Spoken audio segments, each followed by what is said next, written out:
السلام عليكم اصدقائي متابعين قناه فيوتشر كوين. توقف تداول على منصه باينانس، طبعا تداول سبوت او بما يعرف التداول الفوري. اما نبلش بالفيديو، اتمنى تضغط على زر اللايك، تشترك بالقناه، تفعل زر الجرس حتى يوصلك كل جديد في عالم المعلومات الرقميه. ولا تنسى انضم لقناتنا على التليجرام، الرابط موجود اسفل الفيديو والرابط موجود كمان في بنر القناه.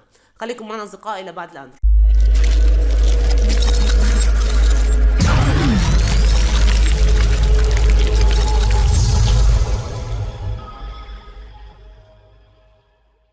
أعلنت أصدقائي اليوم منصة باينانس أنه في عدد من محركات الإنترنت توقفت عن العمل، وهذا الشيء أدى إلى توقف التداول الفوري أو بما يعرف بتداول السبوت.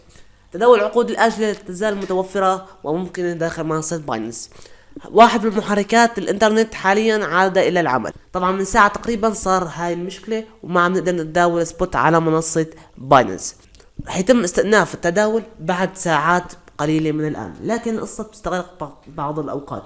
وبالنسبة للأشخاص اللي بتسأل عن أموال إذا كانت بأمان ولا لا، بالتأكيد الأموال راح تكون بأمان، وفي حال خسارتك لأي مبلغ بتقدر تتواصل مع الدعم وتقول له إنه أنت خسرت المبلغ وتصور له بمحفظتك، وهذا الشيء بيؤدي إلى استرداد أموالك، لأني صارت من قبل مع أشخاص خسروا بسبب خلل فني من أي منصة ويتم تعويضهم عن طريق المنصة.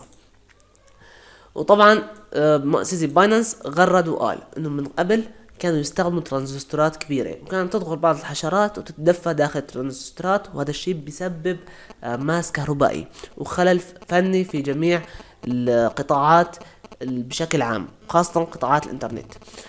لهيك هاي الأخطاء هي أخطاء دورية وأخطاء متوقعة.